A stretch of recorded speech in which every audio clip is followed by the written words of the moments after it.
دوستوں، جب نماز پڑھتے ہوئے انسان کے سر پر اسکیننگ مشین لگا کر اسکین کیا گیا تو ایسا کیا چمتکار ریکارڈ ہوا جسے دیکھ کر سائنسدانوں کے بھی ہوش اڑ گئے۔ نبی پاک صلی اللہ علیہ وسلم کے فرمان پر کی جانے والی ایک نئی ریسرچ جو یونیورسٹی آف ملیشیا کے بائیو میڈیکل انجینئر ڈپارٹمنٹ کے ایک ٹیم نے سائنٹسٹ ہیزن نفیش کی لیڈرشپ میں کچھ نمازیوں کے سر پر EEG مانیٹر لگائے تاکہ یہ دیکھا جا سکے کہ نماز کے دوران دماغ میں کیا بدلاؤ آتے ہیں۔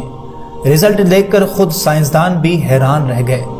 ایسے حیرت انگیز نتائج دیکھنے کو ملے کہ وہ سبحان اللہ کہنے پر مجبور ہو گئے۔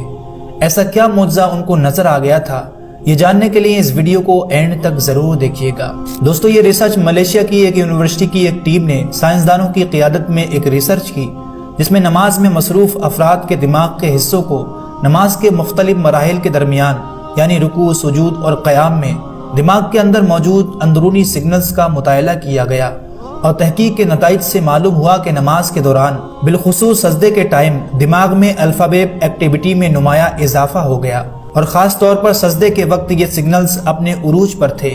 الفا ویو یہ وہی سگنلز ہوتے ہیں جو انسانی دماغ میں سکون، اطمینان اور خوشی کے جذبات پیدا کرتے ہیں۔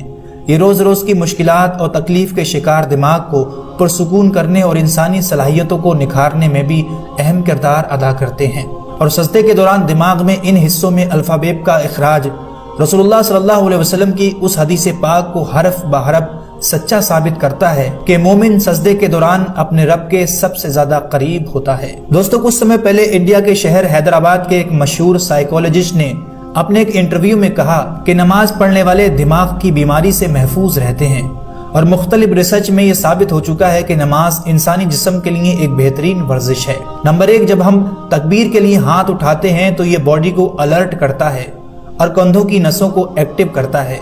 جب ہم قیام میں ہوتے ہیں تو یہ ریڑھ کی ہڈی کو سیدھا رکھتا ہے اور پوسچر کو سیدھا کرتا ہے۔ نمبر 2، جب ہم رکوع کرتے ہیں تو پیٹھ، جانگوں اور گھٹنوں پر ہلکا دباؤ پڑتا ہے جس سے جوائنٹس مضبوط رہتے ہیں۔ نمبر 3، قوما یعنی رکوع سے سیدھا کھڑا ہونا ریڑھ کی ہڈی کو آرام دیتا ہے۔ نمبر 4 پر آتا ہے سجدہ، جو نماز کا سب سے طاقتور حصہ ہے۔ سجدے میں ماتھا زمین پر چھوتا ہے تو دماغ کو سب سے زیادہ خون پہنچتا ہے، جس سے یادداشت تیز ہوتی ہے، آنکھوں کی روشنی بڑھتی ہے اور دل کی بیماریاں بھی دور ہوتی ہیں۔ نمبر 5، تشہد میں بیٹھنے سے پاچن تنتر ایکٹیویٹ ہوتا ہے اور کھانا جلدی ہضم ہوتا ہے۔ اور نمبر 6، جب ہم آخر میں سلام پھیرتے ہیں تو گردن کی مومنٹ سے بلڈ سرکولیشن بہتر ہوتا ہے اور گردن کی اکڑ دور ہوتی ہے۔ دوستو، یہ وہ مقدس عبادت ہے جس کے پڑھنے سے چہرے پر نور آتا ہے، جس کے پڑھنے سے دل کو سکون ملتا ہے۔ اسلام کے ارکان میں سے ایک قرآن مجید میں جس بات پر سب سے زیادہ زور دیا گیا وہ نماز ہے، جسے ہر مسلمان مرد اور عورت پر فرض کر دیا گیا، اور یہی وجہ ہے کہ نبی اکرم صلی اللہ علیہ وسلم نے اپنی امت کو بار بار نماز پڑھنے کے متعلق ارشاد فرماتے رہے۔